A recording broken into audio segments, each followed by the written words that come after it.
Ask any petrol or diesel car driver what's the range of their car. The majority have absolutely no idea. It's not a question that gets asked, and it's not a statistic they are quoted when they buy their new car. Miles per gallon, yeah. Range, no. So why is it such an absolutely massive question with an EV?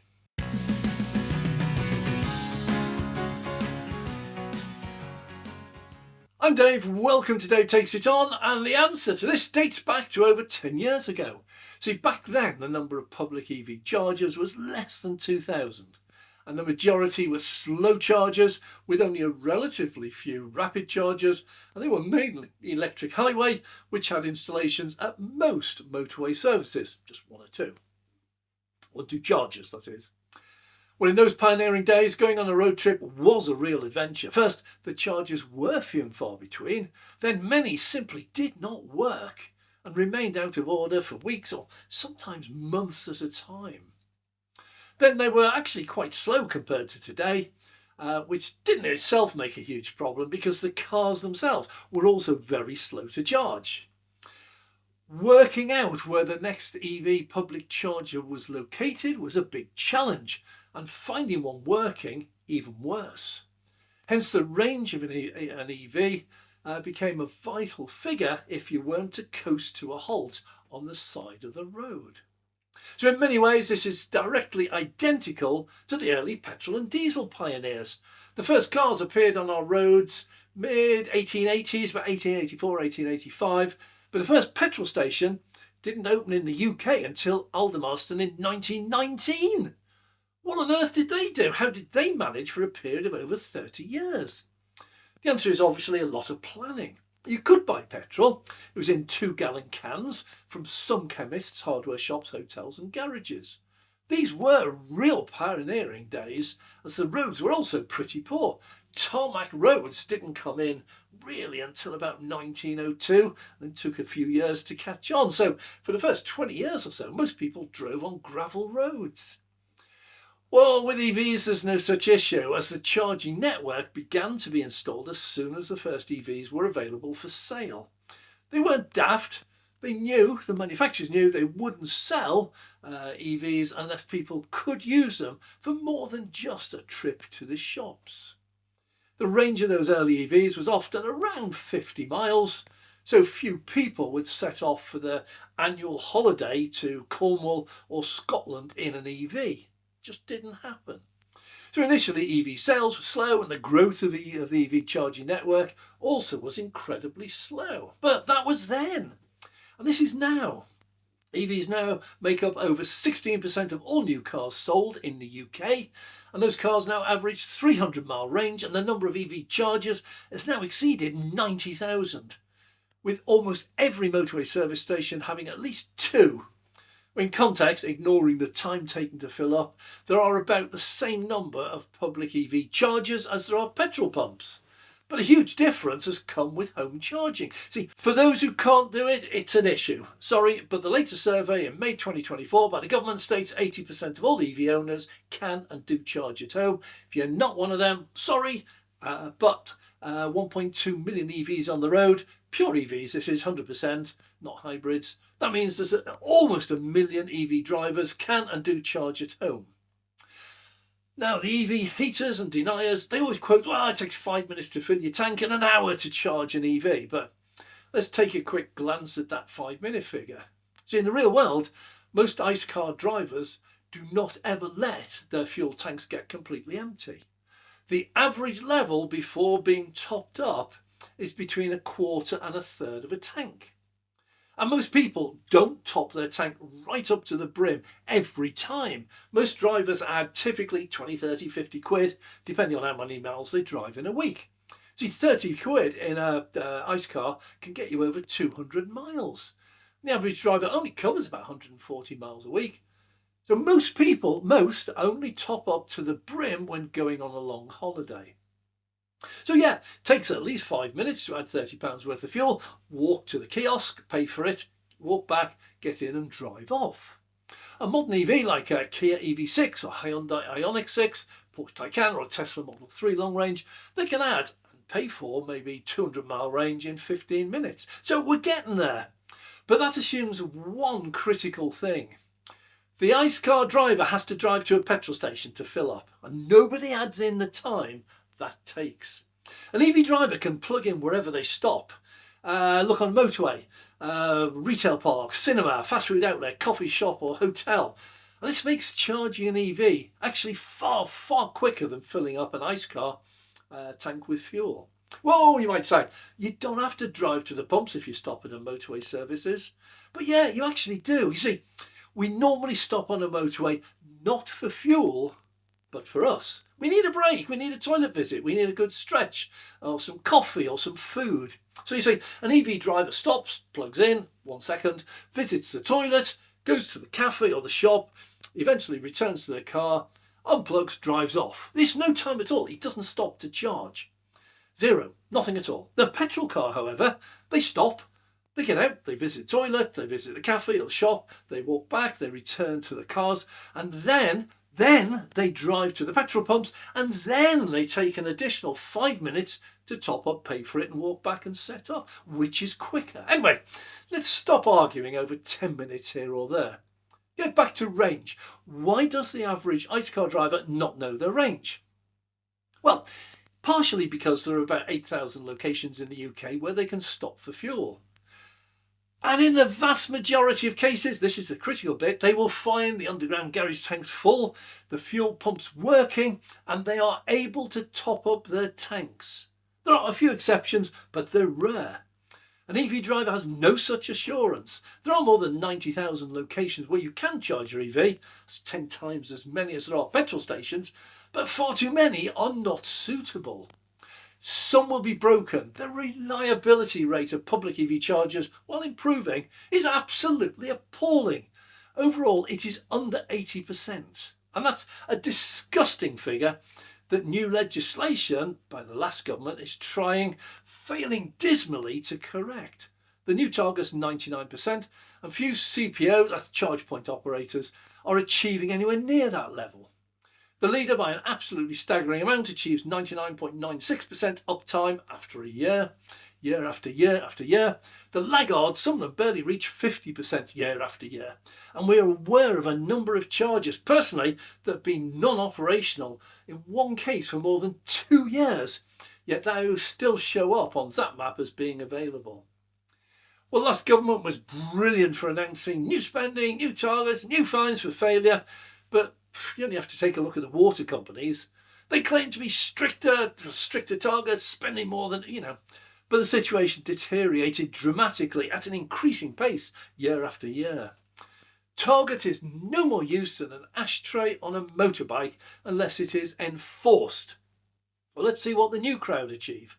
Notice the word achieve. Don't want to hear about targets or budget, or I want to hear results. 99% uptime is the target, and fines are up to £250,000 available. Let's see some being used. The CPOs will only respond in a big way if it costs them significantly more not to do so. So if you find one working, many public chargers are fast chargers, but which are in reality really very, very slow. A 250 kilowatt charger can top up 200 mile in about 15 minutes. 7 kilowatt charger cannot. That will take hours. Well, that's all right if you park up and leave your car for several hours. Maybe you watch your long film at the cinema or overnight while you sleep. But useless if you're on a road trip and need to reach your hotel. The number of really fast chargers, the rapids and ultra rapids, is growing, but still less than 12,000 in July 2024. So fewer and further between. And of course, if you arrive at a rapid charger location to find just one working and the car already plugged into it is the slowest charging car on sale in the UK and is topping up to 100% from zero, you might be in for a long wait. And particularly if you've allowed your battery to drop to less than 10%, so actually can't go anywhere else, you're stuck there. Well, Jim Farley, CEO of Ford Motor Company, discovered this on his first road trip in one of his Ford's EVs, the F-150 Lightning. He discovered for himself broken chargers, slow chargers, not giving what they claimed. And he introduced a phrase that I totally agree with. He said, there is no problem with range. Your car does whatever range it does. The issue is charger anxiety. An ICE car driver can happily pull into any petrol station and he'll know that 99.99% of the time they can top up and be on their way in 5 minutes. No panic, no worry. An average EV driver cannot, or at least that was true even as recently as just a year ago. There has actually been a huge effort in the last 18 months to install new rapid and ultra-rapid chargers on all key routes and locations. I've seen this myself everywhere I drive, loads of new installations. Not only new installations, but also multiple chargers at those locations. It's now much more common to see 10 or 20 chargers at a motorway services than just 1 or 2. And in some key locations, we're seeing more than 50 ultra-rapid EV public chargers, and you've actually got a choice of CPOs and prices. It's getting better. The other issues, slow chargers, reliability, they're also improving. The slower chargers now being installed, they're typically regarded 50 kilowatt. It's slow now. The faster ones are now up at about 360 kilowatts, with even faster promised as the EVs they charge are built to accept more. Well, speaking on a personal level, I've never run out of battery in 70,000 miles of motoring, 4 years of driving an EV. In those 4 years, I've never arrived at a charging station and been unable to charge. In the last 2 years, I've never had to queue to charge, not once. And I travel and I film and I look for queues sometimes. I'm seeing very, very few queues for chargers. Yeah, there are some, but they are spasmodic. I've seen as many queues as petrol stations, and I've found petrol pumps out of order, and also seen several notices on the motorway stating no fuel at next services. Well, these problems of out of order and reliability is not just exclusive to EVs. So we actually have charger anxiety. Doesn't much matter what range you have, 100 miles or 400 miles. What matters is that when you're low and you need to charge, you need to be able to rely totally on the charger networks to provide you with a charger of appropriate power that is working. That is what ICE drivers have. They can go anywhere, and when they do need to top up, there'll be a petrol station somewhere nearby, normally within a few miles, sometimes as much as 10 miles. So how many chargers do we need, and what power? Well, according to the government, we need 300,000 rapid and ultra-rapid chargers. What a ludicrous figure! Who thought that one up? We've only got 8,000 petrol stations. Each of those got, maybe 10 petrol pumps? So we've got about 80,000 pumps to supply 35 million cars. That's one pump for every 450 cars. Do we see huge queues? No. So an EV takes about 4 times as long to charge as it takes to fill up with petrol. So if you take that 80,000 petrol pumps times 4, 320, is that where they got the figure from? Well, maybe someone needs to have a word with them and put them straight. See, on paper that sounds good, but life is not on paper. So in reality, there are a few facts that make that figure just absolutely pathetically wrong. Well, why don't we just let them build that many? Well, first 50 years ago, building petrol stations got out of hand. This was back in the 70s. And it peaked. There were over 38,000 petrol stations in the UK. Clearly unsustainable. Of course, today that's dropped down to just 8,000. It's coping perfectly well. So many of those petrol stations went bust, went out of business. In fact, just have a walk around your local area. Most of those bust petrol stations are now car washes. In my local town, it's not a big one, we've got 3 old petrol stations which are now car washes.